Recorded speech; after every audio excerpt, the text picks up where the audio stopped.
Good morning. Today I'm going to read to you a story called Come On Rain.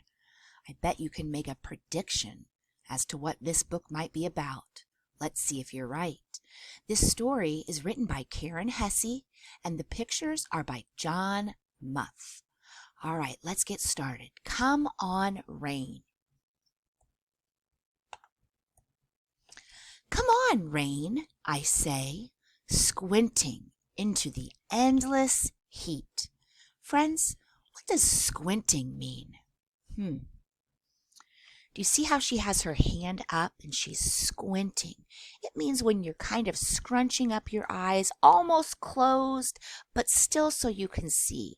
So she's squinting into the endless heat. Mama lifts a listless vine and sighs.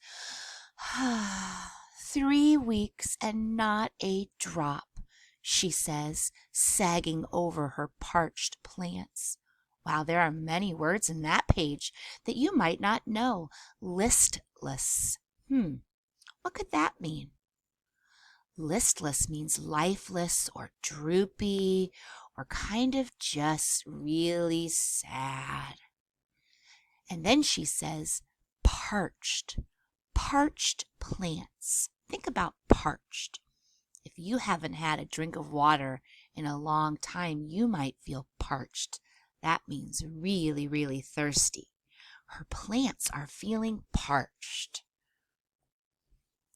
The sound of a heavy truck rumbles past. Uneasy, Mama looks over to me. Is that thunder, Tessie? Mama doesn't like thunder. I climb up the steps for a better look. Nope, it's just a truck, Mama, I say. I am sizzling like a hot potato.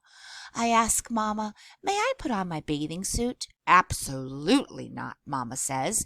You will burn all day out in this sun. Maybe she could wear sunscreen. Up and down the block, cats are panting. Heat wavers off tar patches in the broiling alleyway. Ms. Grace and Miss Vera bend, tending to their drooping lupines. Not a sign of my friends, Liz or Rosemary. Not a peep from my pal Jackie Joyce.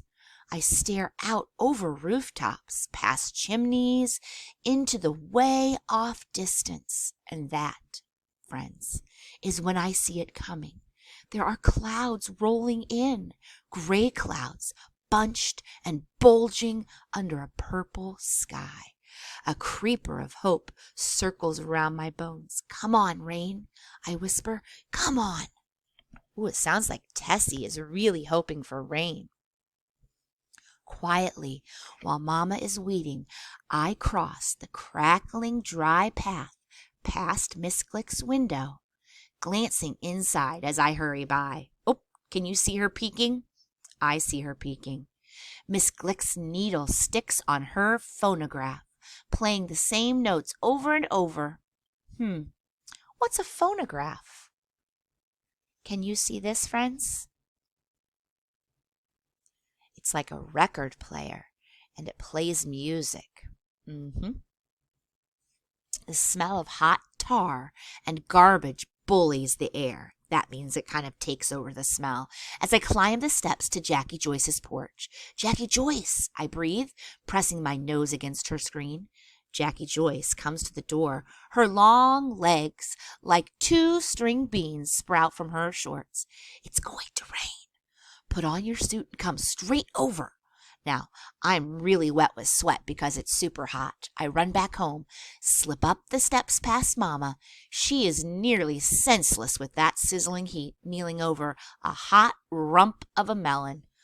Whew, Mama's super hot. In the kitchen, I pour iced tea to the top of a tall glass. I aim a spoonful of sugar in my mouth and then a second into the drink. Sounds like Tessie likes sugar. Got you some tea, Mama, I say, and she brings it out. Mama sinks into her chair, sweeps off her hat. Sweat is trickling down her neck and getting her dress a little bit wet. Mama presses the ice-chilled glass against her skin. You are something special, Tessie, she says. I nod and say, Mama, rain is coming. Mama turns to the window and she sniffs. Sounds like Mama can smell when rain is coming.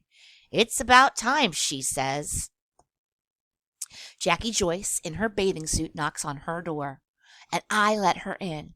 Jackie Joyce has her suit on, Mama. May I wear mine too? I hold my breath, waiting. A breeze blows the thin curtains into our kitchen, then sucks them back out again. Is there thunder? Mama asks. Nope, no thunder. Is there lightning? No lightning. Will you stay where I can find you? Of course we will, I say. And then she says, go ahead then, lifting her glass to take another sip of the tea. Come on, rain, I cheer, peeling out of my clothes and getting into my bathing suit while Jackie Joyce runs to get Liz and Rosemary. Those are our other friends. We meet in the alleyway. All the bugs have gone still.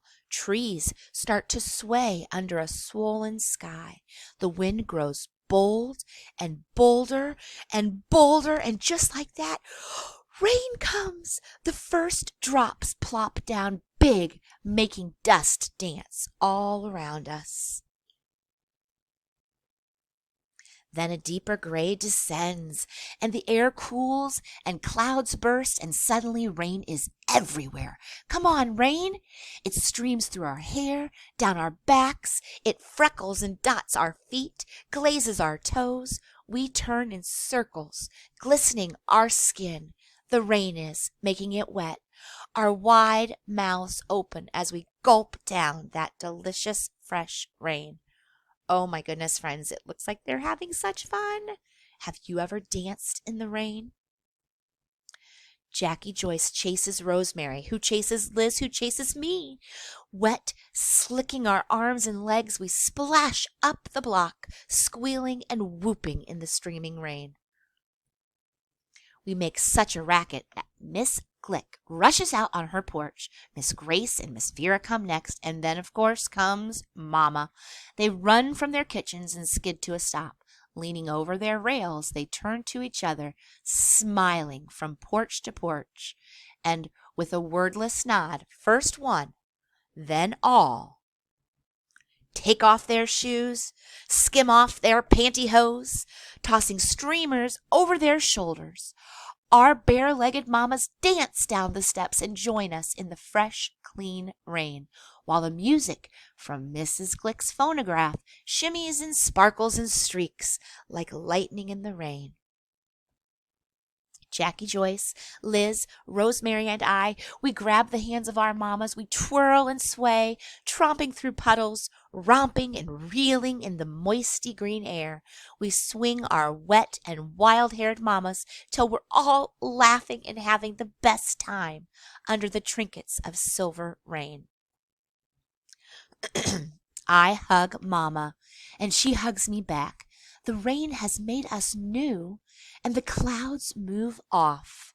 I trace the drips off Mama's face. Everywhere, everyone, everything is misty limbs springing back to life. We sure did get a soaking, Mama, I say, and we head home, purely soothed, fresh as dew, turning towards the first sweet rays of the sun. Wow. What a great book, friends. Miss Julie's going to skip back to the beginning for a minute while we talk about what words we heard.